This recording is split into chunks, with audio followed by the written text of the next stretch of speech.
Hi guys, welcome back to new video. KE ಕಡೆಯಿಂದ ಒಂದಷ್ಟು updates ಇದೆ. ಸೊ ಕೆಲವೊಬ್ಬರಿಗೆ you're stopped from CET admission process ಅಂತ ಬರ್ತಾ ಇದೆ.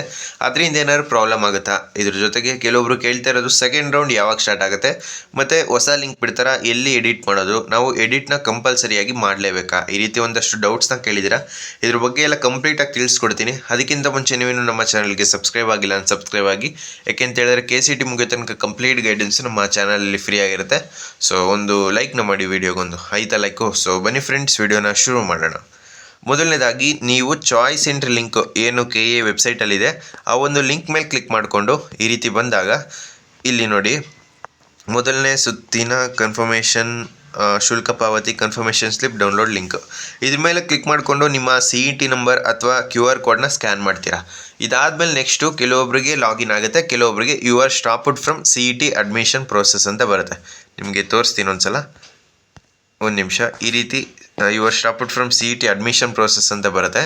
ಆವಾಗ ಏನು ಮಾಡಬೇಕು, ಈಗ ನೋಡಿ ಏನಕ್ಕೆ ಆ ರೀತಿ ಬರ್ತಾ ಇದೆ ಅಂದರೆ, ಯಾರಿಗೆಲ್ಲ ಚಾಯ್ಸ್ ಎಂಟ್ರಿ ಲಾಸ್ಟ್ ಡೇಟ್ ಮುಗಿದೋಗಿದೆ ನಿಮಗೆ ಪ್ರತಿಯೊಬ್ಬರಿಗೂ ಕೂಡ ಈ ರೀತಿಯೇ ಬರಬೇಕು, your stopped from CET admission process ಅಂತ.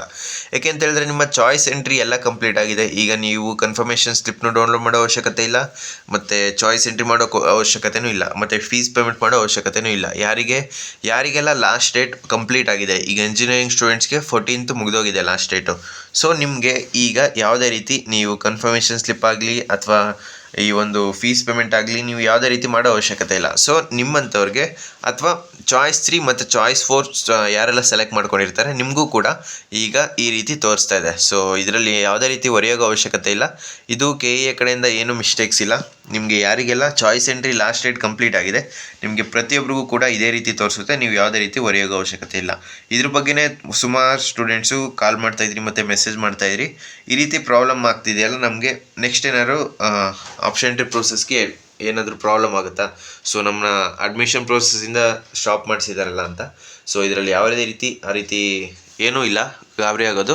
ಸೊ ನಿಮಗೆ ಅರ್ಥ ಆಯಿತು ಅಂತ ಅನ್ಕೊತೀನಿ. ಯಾರಿಗೆಲ್ಲ ಚಾಯ್ಸ್ ಎಂಟ್ರಿ ನೀವು ಮಾಡೋ ಅವಶ್ಯಕತೆ ಇಲ್ಲ, ಈಗ ಲಾಸ್ಟ್ ಡೇಟ್ ಮುಗಿದಿದೆ, ಸೊ ನಿಮ್ಮ ಈ ರೀತಿಯೇ ತೋರಿಸ್ಬೇಕು, your stopped from CET admission process ಅಂತ. ಯಾಕೆ ಅಂತ ಹೇಳಿದ್ರೆ ಲಾಸ್ಟ್ ಇಯರು ಇದೇ ರೀತಿ ಆಗಿದ್ದು, ಬಟ್ KE ಅವರು ಇದನ್ನು ಚೇಂಜ್ ಮಾಡಿಕೊಂಡು your last date has been ended ಈ ರೀತಿ ಏನಾದರೂ ತೋರಿಸಿದ್ರೆ ಸ್ಟೂಡೆಂಟ್ಸ್ಗೆ ಭಯ ಆಗಲ್ಲ. ಬಟ್ ನನ್ನ ಒಂದು ಪ್ರಕಾರ ಇದು ಏನು your stopped from CET admission process ಅಂತ, ಈ ಒಂದು ಸ್ಟೂಡೆಂಟು ಯಾವುದೇ ರೀತಿ ಮಿಸ್ಟೇಕ್ಸ್ನು ಮಾಡಿಲ್ಲ ಮತ್ತು ಚಾಯ್ಸ್ 3 ಸೆಲೆಕ್ಟ್ ಮಾಡ್ಕೊಂಡಿದ್ದಾನೆ. ಸೊ ಇವರಿಗೆ ಲಾಸ್ಟ್ ಡೇಟು ಮುಗಿದಿದೆ, ಇಂಜಿನಿಯರಿಂಗ್ ಆಸ್ಪಿರೆಂಟ್ ಈ ಹುಡುಗ. ಸೊ ಈ ರೀತಿ ತೋರಿಸ್ತಾ ಇದೆ your stopped from CET admission process. So ಅದಕ್ಕೆ ನೀವೇ ಥಿಂಕ್ ಮಾಡ್ಕೋಬೇಕು, your stopped from CET admission process ಅಂತ ತೋರಿಸಿದ್ರೆ ಯಾವುದೇ ರೀತಿ ಹೊರೆಯೋಗೋ ಅವಶ್ಯಕತೆ ಇಲ್ಲ. ಜಸ್ಟು ನಮ್ಮ ಲಾಸ್ಟ್ ಡೇಟ್ ಎಲ್ಲ ಮುಗಿದಿದೆ. ಈ ಒಂದು ಲಿಂಕು ಯಾರಿಗೆಲ್ಲ ಆಕ್ಸೆಸ್ ಇದೆ ಅಂದರೆ ನೀಟ್ ಸ್ಟೂಡೆಂಟ್ಸು ಮತ್ತು ಮೆಡಿಕಲಲ್ಲಿ ಮತ್ತು ಡೆಂಟಲಲ್ಲಿ ಈ ಒಂದು ಸ್ಟೂಡೆಂಟ್ಸ್ಗೆ ಮಾತ್ರ ಆಕ್ಸೆಸ್ ಇರುವಂಥದ್ದು.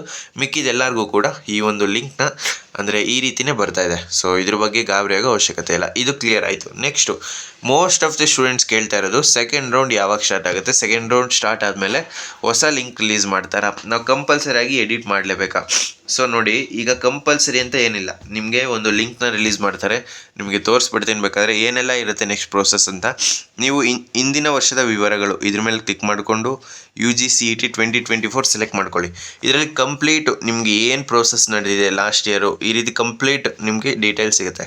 ನೆಕ್ಸ್ಟು ಈಗ ನೋಡಿ, ಮೊದಲ ಸುತ್ತಿನ ಪೋಸ್ಟ್ ಸೀಟು ವೇಳಾಪಟ್ಟಿ ಇದಾಗಿದೆ, ಮೊದಲ ಸುತ್ತಿನ ವಿಸ್ತರಿಸಲಾಗಿದೆ. ನೋಡಿ ಇಲ್ಲಿ ತನಕ ಮುಗಿದಿದೆ, ಎಲ್ಲಿ ತನಕ ಎರಡನೇ ಸುತ್ತು ವೇಳಾಪಟ್ಟಿ ನೋಡಿ, ಇದನ್ನು ನಿಮಗೆ ರಿಲೀಸ್ ಮಾಡಬೇಕು. ಇದನ್ನು ಯಾವಾಗ ರಿಲೀಸ್ ಮಾಡ್ತಾರೆ, ನಿಮಗೆ ಫಸ್ಟು ಸೀಟ್ ಮ್ಯಾಟ್ರಿಕ್ಸ್ ರಿಲೀಸ್ ಮಾಡಬೇಕು. ಈಗ ನೋಡಿ, ಆಯ್ಕೆ ಪ್ರವೇಶ ಡೌನ್ಲೋಡ್ ಲಿಂಕ್ ಇದಾಯಿತು. ನೆಕ್ಸ್ಟು ಮೊದಲ ಸುತ್ತಿನ ಪೋಸ್ಟ್ ಸೀಟ್ ಹಂಚಿಕೆ ವೇಳಾಪಟ್ಟಿ, ಇದ್ರ ಮೇಲೆ ಒಂದ್ಸಲ ಕ್ಲಿಕ್ ಮಾಡ್ಕೊಳ್ಳಿ. ಇಲ್ಲಿ ಏನು ಮೆನ್ಷನ್ ಮಾಡಿದ್ದಾರೆ, ಚಾಯ್ಸ್ 1 ಯಾರೆಲ್ಲ ಸೆಲೆಕ್ಟ್ ಮಾಡ್ಕೊಂಡಿರ್ತೀರಾ ಅವರು ಕಾಲೇಜ್ ಅಡ್ಮಿಷನ್ ಆಗೋದಕ್ಕೆ ಮೆನ್ಷನ್ ಮಾಡಿದ್ದಾರೆ, ಇದಾಯಿತು. ನೆಕ್ಸ್ಟು ಎರಡನೇ ಸುತ್ತಿನ ಹಂಚಿಕೆ ವೇಳಾಪಟ್ಟಿ ನೋಡಿ, ಇದು ಮೇಯ್ನ್ ಇಂಪಾರ್ಟೆಂಟು. ನಿಮಗೆ first round complete admission process ಎಲ್ಲ ಮುಗಿದ ಮೇಲೆ ನಿಮಗೆ ಈ ರೀತಿ ಒಂದು ಶೆಡ್ಯೂಲ್ನ ರಿಲೀಸ್ ಮಾಡಬೇಕು. ಸೊ ಈ ಒಂದು ಶೆಡ್ಯೂಲಲ್ಲಿ ಏನಿರುತ್ತೆ, ಡಿಸ್ಪ್ಲೇ ಆಫ್ ಸೀಟ್ ಮ್ಯಾಟ್ರಿಕ್ಸು ನಿಮಗೆ first display of seat matrix release ಮಾಡ್ತಾರೆ, ಆಮೇಲೆ ಕಾಸ್ಟ್ ಆನ್ ಡೆಪಾಸಿಟ್ ಇರುತ್ತೆ, ನೆಕ್ಸ್ಟು ರಿಅರೇಂಜ್ಮೆಂಟು ಮತ್ತು ಮಾಡಿಫೈ ಡಿಲೀಟ್ ರಿಆರ್ಡರು ಇದಕ್ಕೆ ಚಾನ್ಸ್ನ ಕೊಡ್ತಾರೆ, ಇದಕ್ಕೆ ಸಪ್ರೇಟ್ ಲಿಂಕ್ ರಿಲೀಸ್ ಮಾಡ್ತಾರೆ. Next publication of second round seat allotment provisional result ನಿಮಗೆ ಸೇಮ್ ಟು ಸೇಮ್ ಫಸ್ಟ್ ರೌಂಡಲ್ಲಿ ಯಾವ ರೀತಿ ಇರುತ್ತೋ ಪ್ರಾವಿಸ್ನಲ್ ಫಸ್ಟ್ ರಿಲೀಸ್ ಮಾಡ್ತಾರೆ ಆ್ಯಂಡ್ ದೆನ್ ಫೈನಲ್ ರಿಸಲ್ಟ್ಸ್ನ ಅನೌನ್ಸ್ ಮಾಡ್ತಾರೆ. ನಿಮಗೆ ಇಲ್ಲಿ ಮೆನ್ಷನ್ ಮಾಡಿದ್ದಾರೆ ನೋಡಿ, ನಿಮಗೆ ಡಿಸ್ಪ್ಲೇ ಆಫ್ ಈಗ ನೋಡಿ ನಿಮಗೆ ಕಂಪೇರ್ ಮಾಡ್ತಾ ಹೋಗ್ತೀನಿ. ಇಲ್ಲಿ ಮೊದಲ ಸುತ್ತಿನ ಇದು ಮೇನ್ ಇಂಪಾರ್ಟೆಂಟ್. ಇದು ಏನು 6th ತನಕ ನಿಮಗೆ ಟೈಮ್ನ ಕೊಟ್ಟಿದ್ದಾರೆ. ಸೊ ಅಡ್ಮಿಷನ್ ಆಗೋದಕ್ಕೆ 6th ಆದಮೇಲೆ ನಿಮಗೆ ಡಿಸ್ಪ್ಲೇ ಆಫ್ ಸೀಟ್ ಮ್ಯಾಟ್ರಿಕ್ಸ್ ಯಾವತ್ತಿಗೆ ಇಲ್ಲಿ ಮೆನ್ಷನ್ ಮಾಡಿದರೆ 8th. ಸೊ ನಿಮಗೆ 2 days ತಗೊಂಡು ನಿಮಗೆ ಡಿಸ್ಪ್ಲೇ ಆಫ್ ಸೀಟ್ ಮ್ಯಾಟ್ರಿಕ್ಸ್ನ ರಿಲೀಸ್ ಮಾಡ್ತಾರೆ. ಈಗ ನೋಡಿ display of seat matrix 8th ಆಯಿತು. Next cost on deposit 9 to 11 ಅಂತ ಕೊಟ್ಟಿದ್ದಾರೆ. ಇದು ಲಾಸ್ಟ್ ಇಯರ್ನ ಹೇಳ್ತಾ ಇರೋದು. ನೆಕ್ಸ್ಟು ನಿಮಗೆ ಮಾಡಿಫೈ ಮಾಡೋದಕ್ಕೆ 8th 9th 10th 11th ನಿಮಗೆ ಆಲ್ಮೋಸ್ಟ್ 4 days ಕೊಟ್ಟಿದ್ದಾರೆ. 4 days ನಿಮ್ಮ ಎಡಿಟ್ ಮಾಡೋದಕ್ಕೆ ರಿಆರ್ಡರ್ ಮಾಡ್ಬೋದು, ಡಿಲೀಟ್ ಮಾಡ್ಬೋದು. ಆದರೆ ಹೊಸ್ದಾಗಿ ಕಾಲೇಜ್ನ ಯಾರು ಆ್ಯಡ್ ಮಾಡ್ಬೋದು ಅಂದರೆ ಯಾರದೆಲ್ಲ BAMS ಕೋರ್ಸ್ನ ನೀವು ಆ್ಯಡ್ ಮಾಡ್ಬೇಕು ಅನ್ಕೊತೀರಾ ಆ ಒಂದು ಸ್ಟೂಡೆಂಟ್ಸ್ ಮಾತ್ರ ಹೊಸ್ದಾಗಿ ಕಾಲೇಜ್ನ ಆ್ಯಡ್ ಮಾಡ್ಬೋದು. ಮಿಕ್ಕಿದೇನಾದರೂ ಸೀಟ್ ಮ್ಯಾಟ್ರಿಕ್ಸಲ್ಲಿ ಯಾವ್ದಾದ್ರು ಕಾಲೇಜ್ ಆ್ಯಡ್ ಆಗಿತ್ತು ಅಂತ ಹೇಳಿದ್ರೆ ಆವಾಗ ಮಾತ್ರ ಆ್ಯಡ್ ಮಾಡೋದಕ್ಕೆ ಒಂದು ಚಾನ್ಸು. ಸೊ ಇದು ಅರ್ಥ ಆಯಿತು. ನೆಕ್ಸ್ಟು ನಿಮಗೆ ಈಗ ನೋಡಿ ಸೀಟ್ ಮ್ಯಾಟ್ರಿಕ್ಸ್ ರಿಲೀಸ್ ಆದ ತಕ್ಷಣ ನಿಮಗೆ ಏನು ಕೊಡ್ತಾರೆ, ಕಾಸ್ಟ್ ಆನ್ ಡೆಪಾಸಿಟ್ ಟೈಮ್ ಕೊಡ್ತಾರೆ. ಸೀಟ್ ಮ್ಯಾಟ್ರಿಕ್ಸ್ ರಿಲೀಸ್ ಆದ ತಕ್ಷಣ ನಿಮಗೆ ಒಂದು ಲಿಂಕ್ನ ರಿಲೀಸ್ ಮಾಡ್ತಾರೆ. ಇಲ್ಲಿ ಇಲ್ಲಿ ನೋಡಿ 2ನೇ ಸುತ್ತಿನ ಆಯ್ಕೆಯ ಪ್ರವೇಶ ಲಿಂಕ್, ಈ ರೀತಿ ನಿಮಗೆ ಪರ್ಟಿಕ್ಯುಲರ್ ಆಗಿ ಒಂದು ಲಿಂಕ್ನ ರಿಲೀಸ್ ಮಾಡ್ತಾರೆ ಸೆಕೆಂಡ್ ರೌಂಡ್ಗೆ. ಈ ಒಂದು ಲಿಂಕ್ ಮೇಲೆ ನೀವು ಮಾಮೂಲಿ ಫಸ್ಟ್ ರೌಂಡಲ್ಲಿ ಯಾವ ರೀತಿ ಮಾಡಿದಿರಿ ಲಾಗಿನ್ ಆಗಿ QR ಕೋಡಿಂದ ಇರ್ಬೋದು ಅಥವಾ ನಿಮ್ಮ ಏನು ನಂಬರ್ ಇರುತ್ತಲ್ಲ CT ನಂಬರಿಂದ ಇರ್ಬೋದು. ಈ ಒಂದು ಸೆಕೆಂಡ್ ರೌಂಡ್ ಆಪ್ಷನ್ ಲಿಂಕ್ ಮೇಲೆ ಕ್ಲಿಕ್ ಮಾಡ್ಕೊತೀರಾ. ನಿಮಗೆ ನೆಸೆಸಿಟಿ ಇತ್ತು ನಾನೇನಾದರೂ ಚೇಂಜ್ ಮಾಡಬೇಕು ಮತ್ತು ಡಿಲೀಟ್ ಮಾಡಬೇಕು ಏನಾದ್ರು ಅನಿಸಿದ್ರೆ ಮಾತ್ರ ನೀವು ಈ ಒಂದು ಲಿಂಕ್ ಮೇಲೆ ಕ್ಲಿಕ್ ಮಾಡಿಕೊಂಡು ಲಾಗಿನ್ ಆಗಿ ನೀವು ಆಪ್ಷನ್ ಎಂಟ್ರನ್ನ ಮಾಡ್ಬೋದು. ಇಲ್ವಾ ನಿಮಗೆ ಏನು ಮಾಡೋ ಅವಶ್ಯಕತೆನೇ ಇಲ್ವಾ, ಜಸ್ಟು ನೀವು ಹಂಗೆ ಇರಿ, ನಿಮಗೆ ಯಾವುದೇ ರೀತಿ ತೊಂದರೆ ಆಗಲ್ಲ. ನೆಕ್ಸ್ಟ್ ಅವರು ಏನಾದರೂ ರೂಲ್ಸ್ ಮಾಡಿ ನೀವು ಅಲ್ಲೇನಾದರೂ ಲಾಗಿನ್ ಆಗಿ ಎಕ್ಸೆಪ್ಟ್ ಮಾಡಬೇಕು ಅಂದರೆ ನಿಮಗೆ ಸಪ್ರೇಟು ವಿಡಿಯೋ ಮಾಡಿ ತಿಳಿಸ್ಕೊಡ್ತೀನಿ. ಅದರಿಂದ ನಮ್ಮ ಚಾನಲ್ಗೆ ಸಬ್ಸ್ಕ್ರೈಬ್ ಆಗಿರಿ. ಸದ್ಯಕ್ಕಂತೂ ನೀವು ಕಂಪಲ್ಸರಿ ನೀವು ಎಡಿಟ್ ಮಾಡಲೇಬೇಕು, ಡಿಲೀಟ್ ಮಾಡಲೇಬೇಕು ಅಂತ ಏನಿಲ್ಲ. ನಿಮಗೆ ನೆಸೆಸಿಟಿ ಇತ್ತು ಅಂದರೆ ಮಾತ್ರ ಈ ಒಂದು ಪ್ರೋಸೆಸ್ನ ಮಾಡ್ಕೊಳ್ಳಿ. ನೆಕ್ಸ್ಟು 2ನೇ ಸುತ್ತಿನ ಸೀಟು ಹಂಚಿಕೆ ಕುರಿತು ಈ ಒಂದು ಲಿಂಕ್ ಇಲ್ಲಿ ನೋಡಿ, ಇಲ್ಲಿ ನಿಮಗೆ ಮೆನ್ಷನ್ ಮಾಡಿದ್ದಾರೆ. ಇಲ್ಲಿ 11th ತನಕ ಟೈಮ್ ಕೊಟ್ಟಿದ್ರು, ಆಮೇಲೆ ಮತ್ತೆ 2 days ಎಕ್ಸ್ಟೆಂಡ್ ಮಾಡಿದ್ದಾರೆ 12th 13th.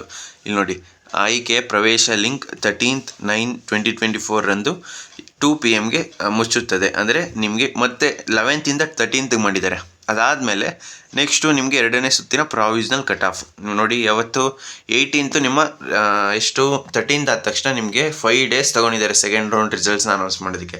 ಇಲ್ಲಿ ನೋಡಿ ಕಟ್ ಆಫ್ ರಿಲೀಸ್ ಮಾಡೋದಂದರೆ ನಿಮ್ಮ ಆ ಒಂದು ರಿಸಲ್ಟ್ ಸೆಕೆಂಡ್ ರೌಂಡ್ ಪ್ರಾವಿಷನಲ್ ರಿಸಲ್ಟ್ನ ಅನೌನ್ಸ್ ಮಾಡಿದ್ದಾರೆ.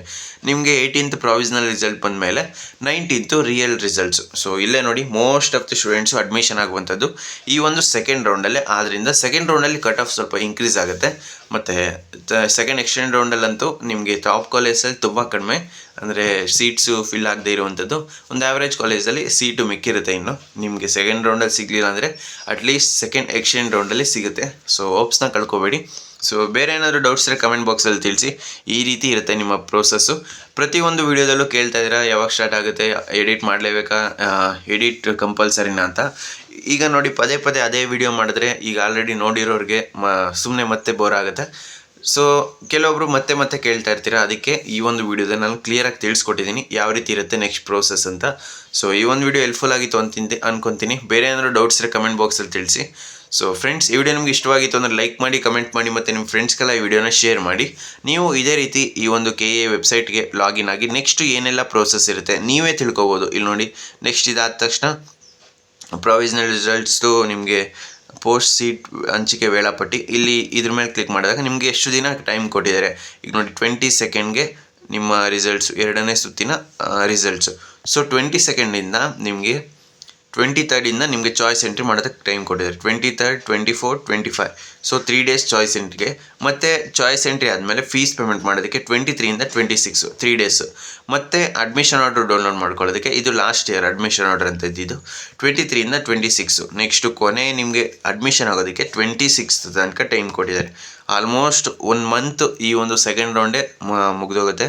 ಈಗ ನೋಡಿ 2ನೇ ಸುತ್ತಿನ ಪ್ರವೇಶ ಲಿಂಕು ಈ ರೀತಿ ಸಪ್ರೇಟ್ ಲಿಂಕ್ ರಿಲೀಸ್ ಮಾಡ್ತಾರೆ. ಏನಕ್ಕೆ, ಫೀಸ್ ಪೇಮೆಂಟು ಮತ್ತು ಚಾಯ್ಸ್ ಎಂಟ್ರಿ ಎಲ್ಲ ಮಾಡೋದಕ್ಕೆ. ನೆಕ್ಸ್ಟು ಇದಾದಮೇಲೆ ನಿಮ್ಮ ಸೆಕೆಂಡ್ ಎಕ್ಸ್ಟೆಂಡ್ ರೌಂಡ್ ಅನ್ನೋದು ಇರುತ್ತೆ. ಈಗ ನೋಡಿ 2ನೇ ವಿಸ್ತೃತ ರೌಂಡ್ ವೇಳಾಪಟ್ಟಿ ಇದಾದ ತಕ್ಷಣ ಸೆಕೆಂಡ್ ರೌಂಡ್ ಆದ ತಕ್ಷಣ ನೆಕ್ಸ್ಟ್ ಅದೆಲ್ಲ ಅಡ್ಮಿಷನ್ ಪ್ರೊಸೆಸ್ ಎಲ್ಲ ಕಂಪ್ಲೀಟ್ ಆದಮೇಲೆ ನಿಮಗೆ ಸೆಕೆಂಡ್ ಎಕ್ಸ್ಟೆಂಡ್ ರೌಂಡ್ ಅಂತ ಇರುತ್ತೆ. Same to same first round second round ಯಾವ ರೀತಿ ಇರುತ್ತೋ ಅದೇ ರೀತಿ ಇರುತ್ತೆ. ಬಟ್ ನಿಮಗೆ ಸೆಕೆಂಡ್ ಎಕ್ಸ್ಟೆಂಡ್ ರೌಂಡಲ್ಲಿ ಯಾವುದೇ ರೀತಿ ಚಾಯ್ಸ್ ಎಂಟ್ರಿ ಇರಲ್ಲ. ನಿಮಗೆ ಆ ಒಂದು ಕಾಲೇಜ್ ಸಿಕ್ತು ಅಂತ ಹೇಳಿದ್ರೆ ನೀವು ಖಂಡಿತ ಆ ಒಂದು ಕಾಲೇಜಿಗೆ ಅಡ್ಮಿಷನ್ ಆಗಲೇಬೇಕು. ಸೊ ಎಲ್ಲ ಡೌಟ್ಸು ಕ್ಲಿಯರ್ ಆಯಿತು ಅಂತ ಅಂದ್ಕೊತೀನಿ. ಬೇರೆ ಏನಾದರೂ ಡೌಟ್ಸ್ ಇದ್ದರೆ ಕಮೆಂಟ್ ಬಾಕ್ಸಲ್ಲಿ ತಿಳಿಸಿ, ನಾನು ನಿಮಗೆ ಸಪ್ರೇಟ್ ವೀಡಿಯೋ ಮಾಡಿ ತಿಳಿಸ್ಕೊಡ್ತೀನಿ. ಅಥವಾ ನಿಮಗೆ ಕಮೆಂಟ್ ಬಾಕ್ಸಲ್ಲೇ ರಿಪ್ಲೈ ಮಾಡಿ ನಿಮಗೆ ಒಂದು ಡೌಟ್ಸ್ನ ಕ್ಲಿಯರ್ ಆಗುತ್ತೆ ಅಂದರೆ ಕಮೆಂಟ್ ಬಾಕ್ಸಲ್ಲೇ ರಿಪ್ಲೈ ಮಾಡಿಕೊಡ್ತೀನಿ.